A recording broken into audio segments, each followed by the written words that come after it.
Di dunia yang kian bising ini, terlalu banyak orang hidup dengan pola pikir reaktif. Mereka menanggapi segalanya tanpa memilah, mengikuti arus tanpa arah, merasa lelah, kehilangan kendali, dan menyalahkan semua hal, kecuali dirinya sendiri. Lalu, muncul pertanyaan yang sering kali terlewat.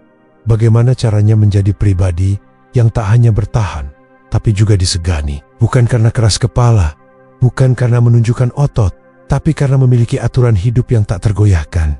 Inilah jalan yang kami tawarkan di Arah Baru, sebuah jalan sunyi, namun dalam. Jalan yang tidak membuatmu terlihat mencolok, tapi diam-diam membuatmu jadi berbahaya. Berbahaya, bukan dalam arti merusak, tapi karena kamu tidak mudah diatur oleh dunia. Kamu tak bisa diguncang oleh emosi orang lain. Kamu tak mudah dikendalikan oleh pujian, maupun diruntuhkan oleh hinaan.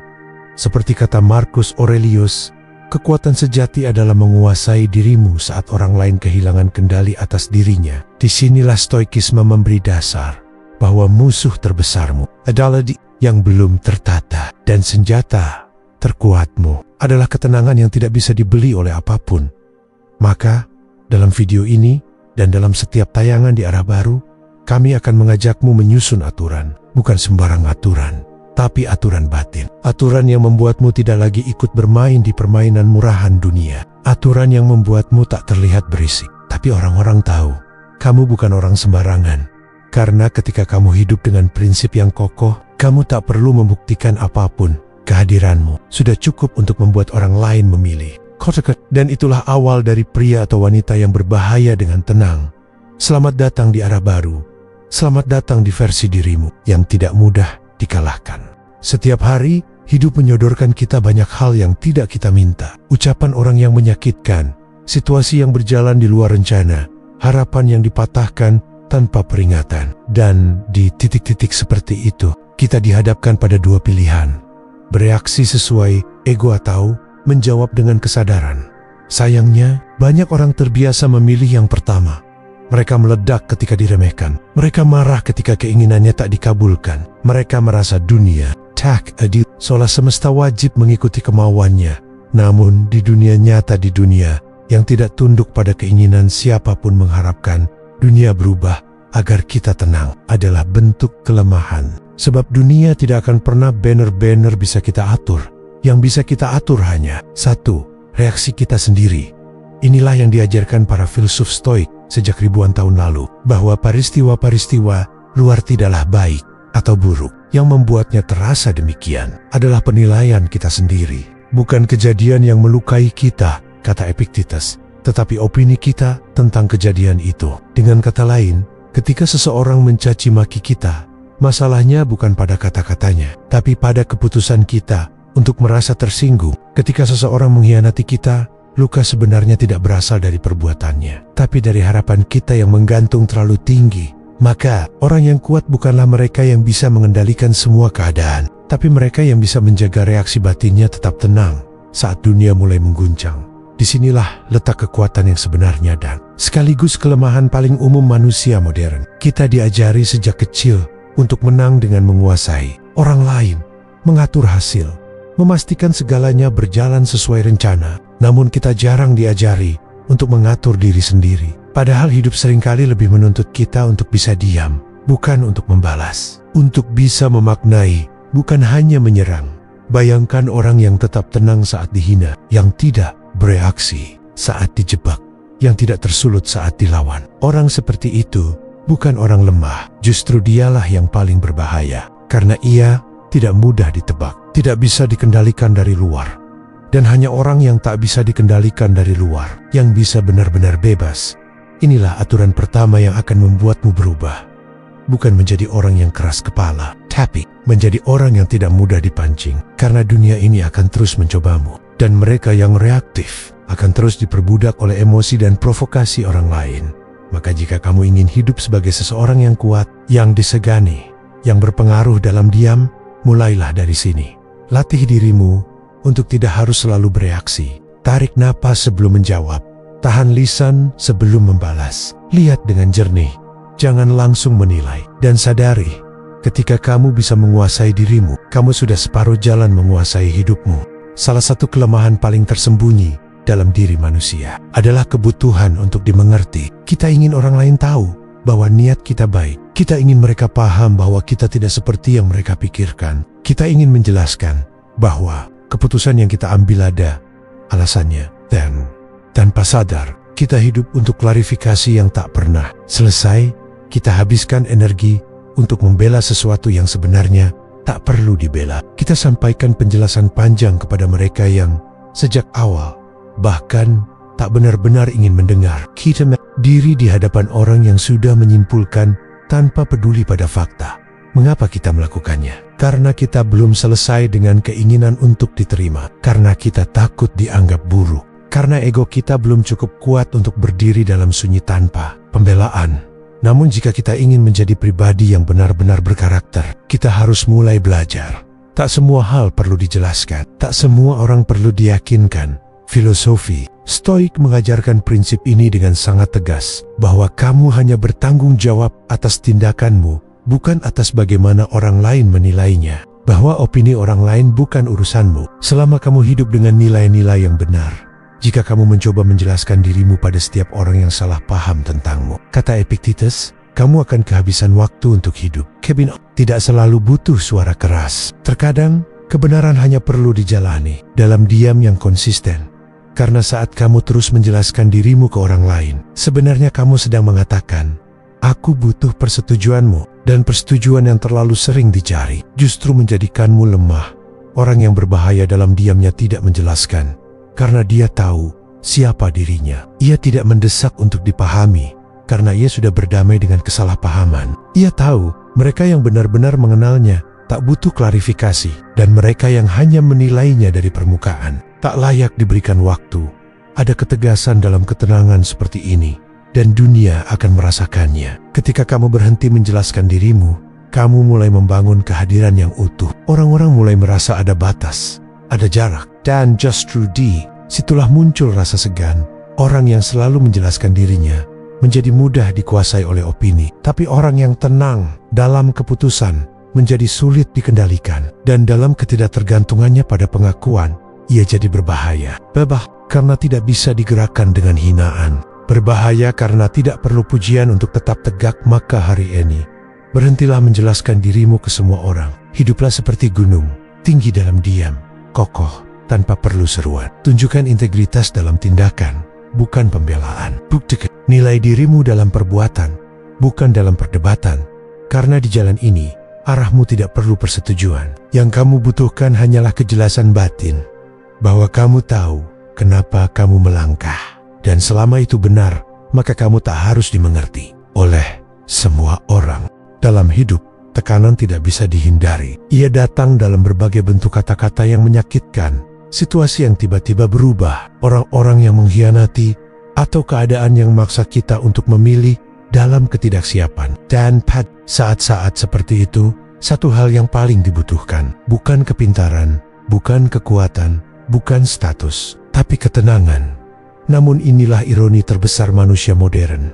Di era teknologi canggih, di mana semua terasa cepat dan instan justru sedikit. Sekali orang yang mampu duduk tenang di tengah kekacauan. Sedikit sekali orang yang bisa berpikir jernih saat ditekan. Sedikit sekali yang bisa menahan diri untuk tidak bereaksi saat dicoba. Padahal, ketenangan bukan kepanikan adalah tanda dari kematangan yang sesungguhnya.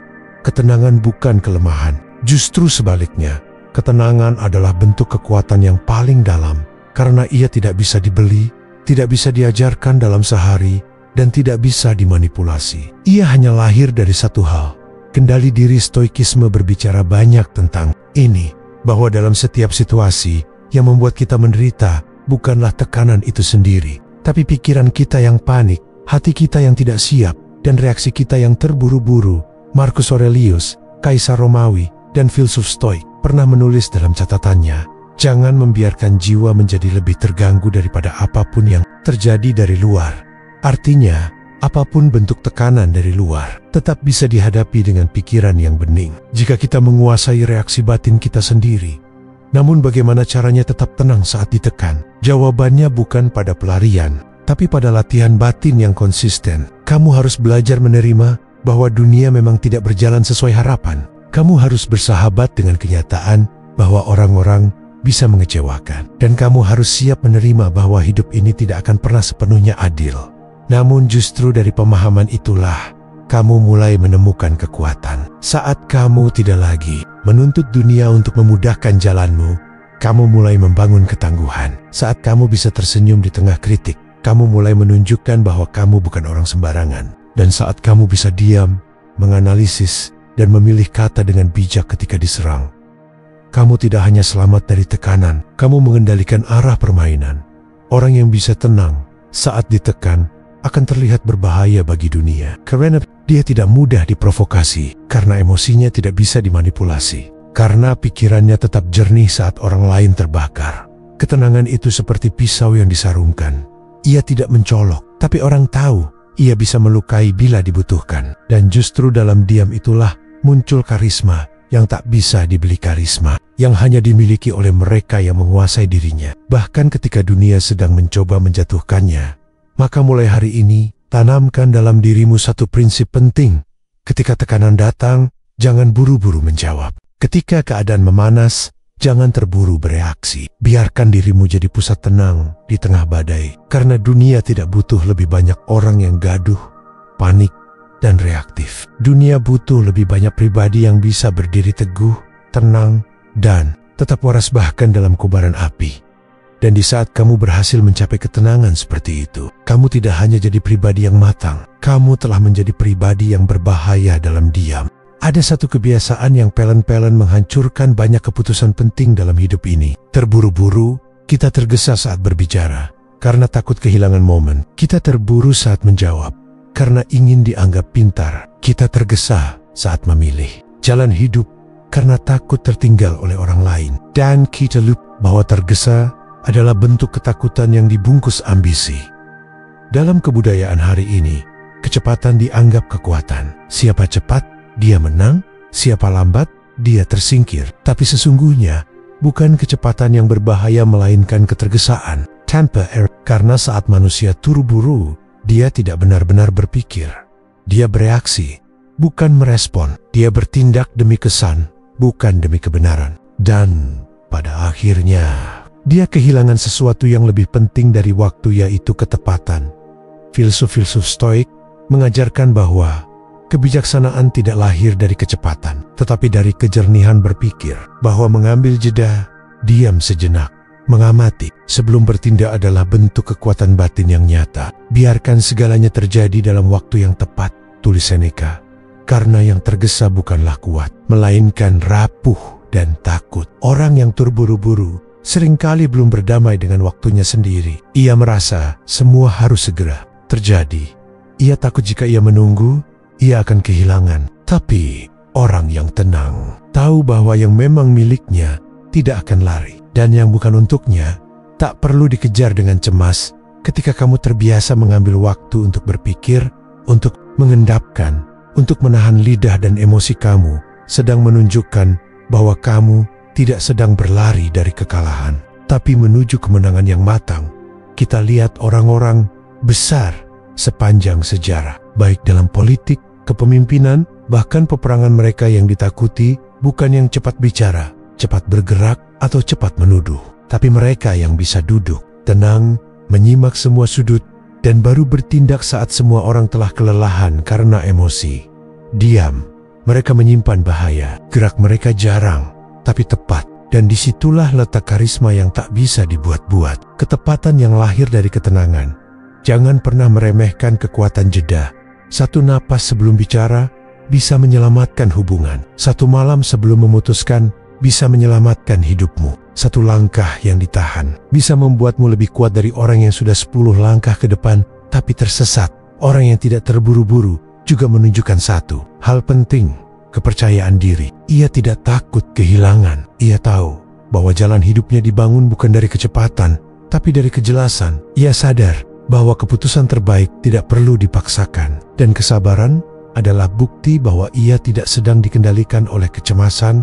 Di dunia yang memujamu jika cepat dan mencemoohmu jika lambat, jadilah pribadi yang tetap tenang dalam langkahnya. Biarkan dunia berlari, tapi kamu berjalan dengan sadar, karena kamu tahu kamu tidak sedang berlomba, kamu sedang membangun hidup. yang tak mudah digoyahkan. Dan hanya mereka yang tidak terburu-buru yang bisa sampai jauh dengan utuh. Di zaman yang serba terbuka ini, di mana hampir setiap orang berlomba memamerkan setiap detik hidupnya menjadi pribadi yang misterius, bukan lagi kelemahan. Ia adalah kekuatan. Ia adalah bentuk kuasa yang tidak lagi bergantung pada perhatian. Banyak orang hari ini hidup untuk ditonton. Mereka tidak lagi merasa cukup jika tidak ada yang tahu apa yang mereka lakukan. Setiap keberhasilan harus diumumkan. Setiap langkah harus diabadikan. Setiap rencana seakan harus diberitakan.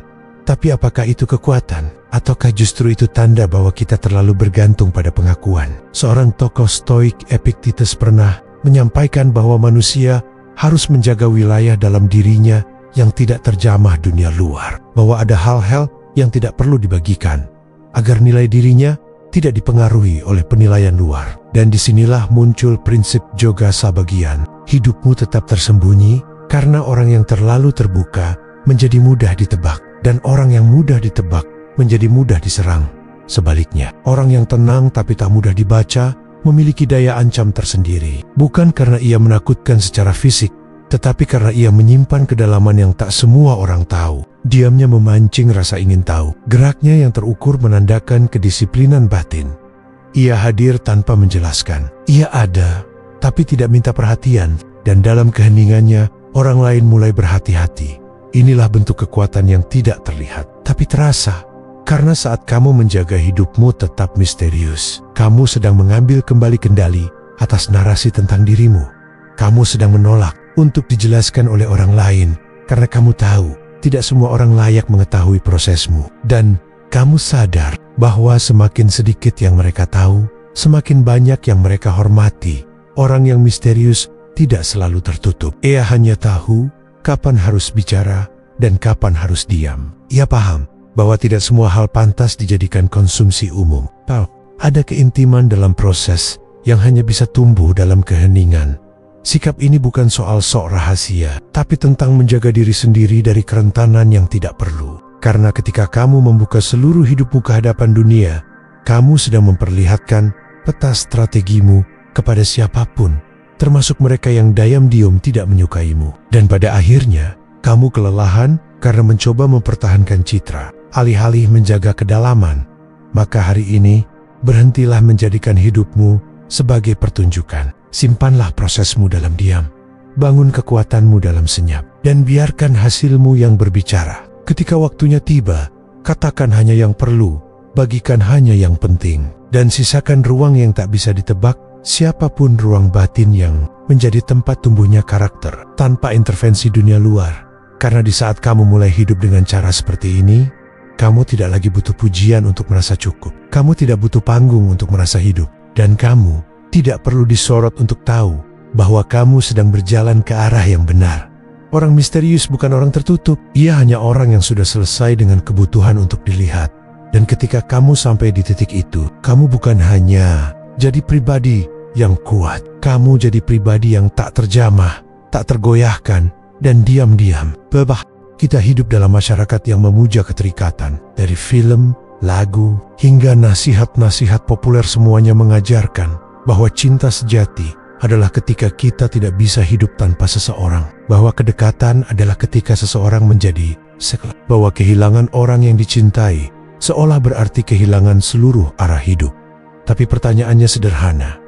Benarkah ketergantungan adalah bentuk cinta? Ataukah itu hanyalah bentuk lain dari kelemahan yang disamarkan sebagai kedalaman perasaan? Dalam stoikisme, ketergantungan emosional adalah akar dari penderitaan. Bukan karena kita tidak boleh mencintai, bukan karena kita tidak boleh dekat dengan orang lain, tapi karena begitu kita meletakkan pusat kestabilan emosional kita ke tangan orang lain, maka kita menyerahkan kendali hidup kita kepada sesuatu yang tidak bisa kita atur. Dan itu berbahaya. Kita menjadi terlalu mudah jatuh karena satu sikap orang lain. Terlalu mudah goyah karena perubahan dari luar. Terlalu mudah kehilangan arah karena orang yang kita harapkan tinggal justru pergi tanpa penjelasan. Di titik itu, kita mulai menyadari yang menyakitkan bukan hanya kepergiannya, tapi juga betapa kita tidak pernah belajar berdiri sendiri. Stoikisme mengajarkan bahwa kekuatan sejati terletak pada otonomi batin, bahwa kamu harus mampu menjadi cukup bahkan saat yang kamu cintai memilih untuk tidak lagi bersamamu. Bukan karena kamu tak punya hati, tapi karena kamu sadar kebahagiaan sejati tidak boleh dibangun di atas sesuatu yang bisa hilang. Ketika kamu bergantung secara emosional, kamu hidup dengan ketakutan, takut ditinggal, takut tidak dicintai kembali, takut ketua, dan ketakutan itu melumpuhkan. Sebaliknya, ketika kamu mampu mencintai tanpa kehilangan jati diri, menyayangi tanpa kehilangan keseimbangan, memberi tanpa mengemis kembali, disitulah kamu menjadi pribadi yang tidak hanya kuat, tapi juga berbahaya dalam ketenangan, karena kamu tidak mudah dikendalikan oleh kehadiran atau ketidakhadiran siapapun. Kamu tidak menjadikan orang lain sebagai pusat makna hidupmu. Kamu berdiri atas kakimu sendiri, dan hubungan yang kamu bangun bukan karena butuh, tapi karena ingin memberi, dan orang seperti itu langka. Dan ketika seseorang tidak membutuhkanmu untuk tetap bahagia, tapi tetap memilih hadir, itulah bentuk cinta yang paling bebas dan paling dalam. Ketergantungan emosional juga membuat kita rentan dimanipulasi. Orang yang tahu bahwa kamu tidak bisa hidup tanpanya, bisa mempermainkanmu, bisa mengontrolmu, bisa menciptakan ilusi bahwa mereka adalah satu-satunya jalan untuk kebahagiaanmu. Tapi jika kamu sudah cukup secara emosional, kamu bisa mencintai tanpa takut kehilangan. Karena kamu sadar bahwa kehilangan adalah bagian dari hidup. Dan kamu tak perlu menyangkalnya, kamu hanya perlu siap. Dan inilah makna terdalam dari prinsip stoik. Memento mori, ingatlah, segala yang kamu cintai bisa hilang. Tapi kamu hidup dengan kesadaran itu. Kamu tidak jadi dingin. Kamu justru menjadi lebih hangat, lebih sadar, lebih menghargai setiap momen tanpa menuntut sesuatu yang abadi. Maka mulai hari ini, belajarlah berdiri sendiri. Bukan untuk menjauh dari orang lain, tapi untuk mendekat pada kekuatan dirimu sendiri. Bangun hubungan yang sehat, yang tidak saling menggantungkan, tapi saling menumbuhkan. Dan jangan letakkan hatimu sepenuhnya ke dalam genggaman siapapun, karena mereka bisa saja menjatuhkannya tanpa sengaja. Dirimu adalah tanggung jawabmu, stabilitasmu, kewajibanmu. Dan ketika kamu mampu berdiri, bahkan di saat semua orang menjauh, kamu bukan hanya menjadi kuat, kamu menjadi pribadi yang tak tergantikan dan tak bisa dijatuhkan. Di dunia yang kian sibuk dan serba instan, manusia mulai terpisah dari dirinya sendiri. Kita hidup dalam kepala berpikir terus-menerus, mencemaskan masa depan, menghitung, menganalisis, membandingkan. Namun kita lupa bahwa kita bukan hanya pikiran, kita juga tubuh. Dan ketika tubuh dibiarkan lemah, pikiran pun ikut rapuh. Kita ingin kuat dalam menghadapi hidup, tapi kita lupa bahwa kekuatan tidak hanya dibentuk dari konsep. Ia dibentuk dari disiplin yang ditanamkan dalam daging dan jiwa. Stoikisme mengajarkan bahwa tubuh dan pikiran adalah dua sisi dari satu kesatuan. Kamu tidak bisa berharap tenang dalam krisis jika tubuhmu terbiasa lari dari ketidaknyamanan. Kamu tidak bisa berharap tabah dalam tekanan jika tubuhmu bahkan tidak tahan sedikit rasa sakit. Karena sejatinya, tubuh yang dilatih melatih pikiran, dan pikiran yang ditempa memberi arah pada tubuh. Marcus Aurelius, seorang kaisar yang juga seorang stoik, tidak hanya dikenal karena kejernihan berpikirnya. Ia juga dikenal karena kebiasaannya bangun sebelum fajar untuk melatih fisik. Mengapa? Karena ketahanan mental tidak cukup dibentuk dari buku. Ia dibentuk dari latihan, dari peluh, dari kedisiplinan yang tidak terlihat. Tubuhmu bukan untuk dipamerkan. Ia adalah wadah dari kekuatan mentalmu. Ketika kamu bangun pagi dan memaksa dirimu bergerak, kamu sedang mengatakan kepada pikiranmu, aku mengaturmu, bukan sebaliknya. Dan kalimat sederhana itu, jika diulang setiap hari, akan membentuk karakter yang tak tergoyahkan. Dalam dunia modern, banyak orang tenggelam dalam keinginan untuk nyaman. Kita ingin hasil besar tanpa disiplin. Kita ingin tenang tanpa menahan sakit. Kita ingin mental baja dengan tubuh yang malas digerakkan. Padahal, kenyataannya, tidak ada pikiran kuat yang lahir dari tubuh yang lemah. Ketika kamu melatih tubuhmu untuk menghadapi ketidaknyamanan, rasa lelah, rasa lapar, rasa nyeri saat latihan, kamu sedang mengajarkan pikiranmu bahwa penderitaan bukan akhir dari segalanya, bahwa kamu bisa menanggung tanpa panik, bahwa kamu bisa bertahan tanpa harus selalu nyaman. Dan inilah kekuatan dari manusia yang berbahaya dalam diam. Dia tidak hanya cerdas saat bicara, ia juga tahan banting saat krisis, karena tubuh dan pikirannya berjalan selaras Keduanya terbiasa menahan, keduanya terbiasa disiplin, dan keduanya dibentuk dalam diam, bukan di atas panggung. Orang yang menguatkan tubuhnya bukan berarti sedang mengejar kesempurnaan fisik, tapi dia sedang menyiapkan wadah untuk pikiran yang besar. Karena pikiran besar butuh rumah yang kuat, dan dalam dunia yang mudah goyah, orang seperti itu jadi langka. Dan justru karena kelangkaannya, ia menjadi berbahaya. Karena ia tidak mudah dijatuhkan, karena ia sudah pernah merasakan sakit, dan tidak gentar menghadapinya lagi, malah ladari. Halkes, bangun lebih pagi, latih tubuhmu lari, angkat beban, berenang, atau cukup gerakan tubuhmu secara konsisten. Jangan tunggu mood, jangan tunggu motivasi, bangun ritual, bukan emosi, dan lakukan setiap hari, bahkan saat kamu tidak ingin melakukannya, karena saat tubuhmu taat pada kehendak jiwamu, saat itulah kamu mulai benar-benar kuat. Dan kekuatan seperti itu tidak bisa ditiru, tidak bisa dipalsukan, dan tidak bisa dibeli. Ia hanya bisa ditempa dalam sunyi, dalam konsistensi, dan dalam hormat terhadap dirimu sendiri. Di zaman ini, suara menjadi mata uang yang baru. Semua orang ingin didengar. Semua ingin berbicara lebih dulu. Semua merasa penting untuk mengungkapkan opininya, bahkan sebelum dia benar-benar memahami topik yang dibicarakan. Namun di tengah keramaian yang semakin berisik ini, justru mereka yang sedikit bicara semakin diperhatikan. Karena diam yang berisi akan selalu lebih kuat daripada suara yang kosong. Kita sering lupa, bicara adalah kemampuan, tapi diam adalah kendali. Dan hanya orang-orang yang benar-benar berkuasa atas pikirannya, yang mampu memilih kata dengan tenang dan tepat. Dalam stoikisme, kita diajarkan untuk menahan diri sebelum berbicara. Bukan karena kita takut salah, tapi karena kita tahu setiap kata adalah tanggung jawab. Setiap pernyataan adalah penggambaran karakter. Dan semakin kita berbicara sembarangan, semakin kita membuka kelemahan kita di hadapan dunia. Filsuf Epictetus mengatakan, kita diberi 2 telinga dan 1 mulut agar kita lebih banyak mendengar daripada berbicara. Dan kalimat itu sederhana, tapi mengandung kedalaman yang besar. Orang yang banyak bicara seringkali sedang menunjukkan bahwa dia sedang gelisah, bahwa ia merasa harus mengisi kekosongan, bahwa ia takut kehilangan perhatian. Tapi orang yang tenang, yang bicara hanya ketika perlu, justru menumbuhkan wibawa yang tidak bisa dipaksakan. Mengapa? Karena saat kamu hanya berbicara ketika benar-benar penting, setiap kalimatmu terasa berat, setiap kata dihormati, setiap opini dinanti. Bukan karena kamu keras, tapi karena kamu berisi. Berbeda dengan orang yang terus meniris menjelaskan, mengomentari, membalas. Lambat laun, dunia akan tahu suaranya bisa diabaikan. Karena terlalu sering berbicara tanpa substansi, maka belajarlah untuk lebih banyak mendengar. Karena mendengar itu bukan hanya soal menunggu giliran bicara. Mendengar adalah seni memahami, dan pemahaman itulah yang membentuk kebijaksanaan. Orang yang mendengarkan lebih banyak bisa membaca situasi. Ia tahu kapan harus diam, kapan harus menahan, kapan harus menanggapi.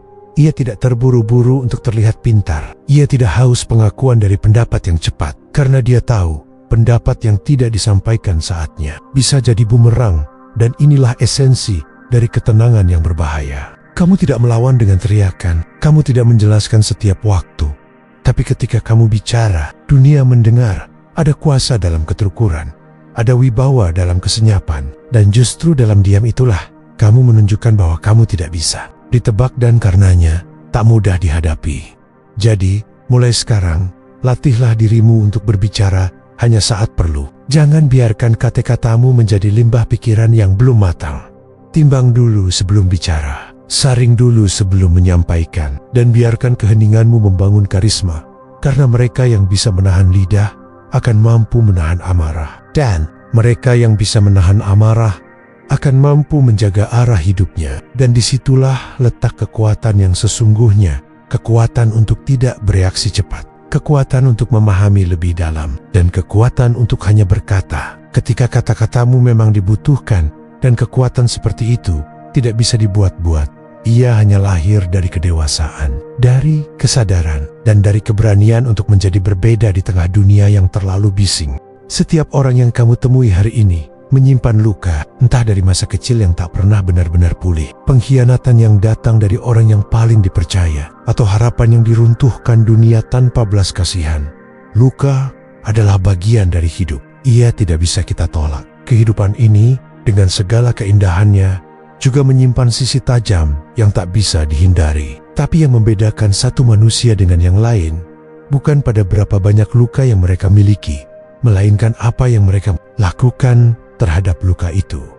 Banyak orang membiarkan luka mengubah mereka menjadi keras. Mereka menjadi curiga terhadap semua orang, menjadi dingin terhadap cinta, dan menjadi sinis terhadap harapan. Mereka melindungi diri bukan dengan kebijaksanaan, tapi dengan kemarahan yang belum selesai. Dan tanpa sadar, mereka bukan lagi sekadar orang yang terluka. Mereka menjadi luka itu sendiri. Melukai orang lain, melukai hubungan, melukai kesempatan. Semata-mata karena mereka belum selesai dengan masa lalu mereka sendiri. Filsuf Stoik, terutama Seneca, mengajarkan bahwa penderitaan tidak selalu berarti kemunduran. Jika digunakan dengan benar, penderitaan bisa menjadi guru yang paling jujur. Karena luka bisa membuka sesuatu yang sebelumnya tertutup: kesadaran, kerendahan hati, dan kekuatan untuk berubah. Namun untuk sampai pada titik itu, dibutuhkan satu hal: keberanian untuk tidak menjadi korban. Korban bukan soal keadaan tapi banyak orang hidup dengan luka kecil, tapi menjadikannya alasan untuk bertindak buruk sepanjang hidup. Namun ada juga orang yang menderita luar biasa, tapi tetap memilih menjadi pribadi yang menyembuhkan, bukan menyakiti, karena luka adalah peasant. Dan jika kamu cukup berani untuk membacanya, kamu akan menyadari bahwa luka bukan hanya untuk diratapi. Luka ada untuk dipahami, dan dari pemahaman itu, kamu membangun diri yang baru. Tidak berarti kamu harus melupakan segalanya. Tidak berarti kamu memaafkan setiap perlakuan buruk begitu saja, tapi kamu belajar untuk tidak hidup dalam kemarahan yang sama. Berulang kali luka harus diolah, bukan dipelihara. Dan disinilah stoikisme hadir sebagai panduan. Bukan untuk mematikan perasaan, tapi untuk menyalurkan rasa sakit menjadi kekuatan. Bukan untuk menutup luka dengan senyuman palsu, tapi untuk menatap luka dengan keberanian yang utuh dan berkata, aku bukan itu lagi. Aku tidak hidup dari masa lalu. Orang yang belajar dari lukanya menjadi lebih tajam, tapi tidak kejam. Ia lebih peka, tapi tidak mudah goyah. Ia lebih berhati-hati, tapi tidak menutup diri, karena ia tahu bahwa setiap luka adalah cermin yang bisa memperlihatkan apa yang perlu diperbaiki, bukan sekadar siapa yang harus disalahkan. Dan orang seperti itu menjadi pribadi yang tenang tapi berbahaya, karena ia telah menaklukkan yang paling sulit ditaklukkan, dirinya sendiri. Bukan trauma yang menentukan siapa kamu, tapi bagaimana kamu menjawab trauma itu. Bukan luka yang mengatur hidupmu, tapi keputusanmu untuk tidak lagi hidup dari luka yang sama. Maka hari ini, jika kamu masih membawa luka, jangan buru-buru menguburnya, tapi jangan pula hidup bersamanya seolah itu identitasmu. Buka, tata, pahami, dan tumbuh dari sana, karena kamu layak menjadi utuh. Bukan karena hidupmu selalu mulus, tapi karena kamu memilih untuk tidak membiarkan luka mengubahmu menjadi sosok yang kamu sendiri benci. Salah satu ketakutan terbesar manusia adalah ditinggalkan. Takut ditinggal pasangan, takut ditinggal teman, takut ditinggal oleh orang-orang yang dulu pernah berjanji akan tetap tinggal. Kita takut sendiri, takut dianggap tidak cukup baik, takut kehilangan koneksi, pengakuan dan kedekatan. Dan karena rasa takut itu, banyak orang mulai mengorbankan prinsip hanya demi mempertahankan keberadaan orang lain dalam hidupnya. Mereka menahan amarah yang semestinya disampaikan. Mereka membenarkan perlakuan yang jelas-jelas tidak adil. Mereka bertahan dalam hubungan yang menyakitkan hanya karena takut kehilangan. Dan lambat laun, mereka kehilangan dirinya sendiri. Pertanyaannya sederhana: apakah pantas mengorbankan prinsip demi seseorang yang tidak menghargai batasmu? Apakah layak mematikan nuranimu hanya untuk diterima? Stoikisme mengajarkan bahwa kehormatan batin lebih berharga daripada penerimaan sosial. Bahwa mempertahankan integritas jauh lebih penting daripada mempertahankan hubungan yang membuatmu kehilangan dirimu sendiri. Karena yang akan kamu pertanggungjawabkan di akhir hari bukan berapa banyak orang yang tetap bersamamu, tetapi berapa setia kamu pada nilai-nilai yang membentukmu. Filsuf Stoik Marcus Aurelius menulis, jika kamu kehilangan segalanya tapi tetap memiliki integritas, kamu belum benar-benar kehilangan apapun. Dan kalimat itu bukan sekadar kata-kata puitis, itu prinsip hidup yang harus dipegang. Karena prinsip adalah pondasi. Tanpa prinsip, kamu akan selalu goyah. Tanpa prinsip, kamu mudah dibentuk oleh keadaan. Dan yang lebih tragis, kamu mulai memaafkan hal-hal yang seharusnya tidak boleh diterima.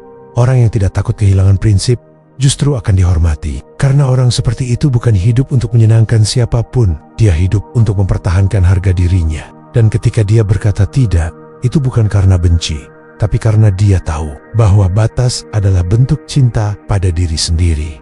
Banyak orang ingin menjadi kuat, tapi sedikit yang berani tegas. Karena ketegasan seringkali datang dengan harga kehilangan orang-orang yang tidak pernah benar-benar menghormatimu. Tapi justru itulah jalan seleksi alam. Mereka yang pergi karena kamu menjaga prinsipmu memang tidak layak ada di sisi seorang yang sedang tumbuh. Beranilah kehilangan orang yang membuatmu mengkhianati nurani. Beranilah sendiri jika memang itu jalan untuk menjaga keutuhan jiwamu. Karena dalam kesendirian yang berprinsip, kamu tetap utuh. Tapi dalam keramaian yang menuntut kompromi atas harga dirimu, kamu perlahan-lahan hancur dan tak seorang pun akan menyadarinya. Kamu tidak harus selalu disukai. Kamu tidak harus selalu diterima. Tapi kamu harus selalu bisa berdiri di depan cermin dan berkata, "Aku tidak menjual nilai-nilai yang kubangun hanya demi ditemani." Orang seperti itu bukan hanya berani, dia berbahaya karena dia tidak bisa diancam dengan kehilangan. Dan orang yang tidak bisa diancam dengan kehilangan adalah orang yang benar-benar bebas. Maka mulai hari ini, jika kamu merasa harus memilih antara mempertahankan seseorang atau menjaga prinsip, pilih prinsip karena orang bisa pergi. Tapi kalau kamu kehilangan prinsip, kamu kehilangan poros jiwamu. Dan manusia yang kehilangan jiwanya tidak bisa menemukan arah, bahkan di tengah keramaian. Jangan takut ditinggal. Takutlah kehilangan versi terbaik dari dirimu sendiri hanya karena ingin tetap ditemani oleh mereka yang tak layak untuk tinggal. Hidup ini tidak pernah mudah, tapi kita selalu punya pilihan untuk bertahan atau menyerah, untuk menjaga prinsip atau ikat terus, untuk menjadi kuat dalam diam atau berisik tapi kosong. Dari 10 poin yang kita bahas, satu hal yang pasti, kamu tidak perlu menjadi sempurna. Kamu hanya perlu sadar bahwa hidup ini terlalu singkat untuk dijalani dengan cara yang lemah.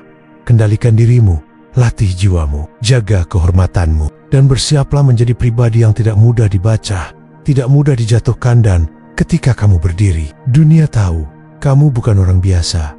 Ingat ini baik-baik, orang yang paling berbahaya bukan yang paling keras bicara, tapi yang paling tenang dalam menghadapi segalanya.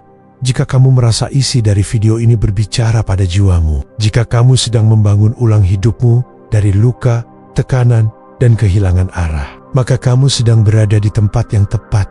Ini adalah arah baru, tempat untuk kembali memahami diri, tempat untuk menyusun ulang langkah, tempat untuk menjadi kuat dengan cara yang diam-diam tajam. Jangan lupa untuk subscribe, nyalakan notifikasi, dan bagikan ke siapapun yang sedang butuh arah. Karena kita tidak berjalan sendirian, kita berjalan bersama dalam sunyi, dalam-dalam, menuju versi terbaik dari diri kita sendiri. Sampai jumpa di episode berikutnya.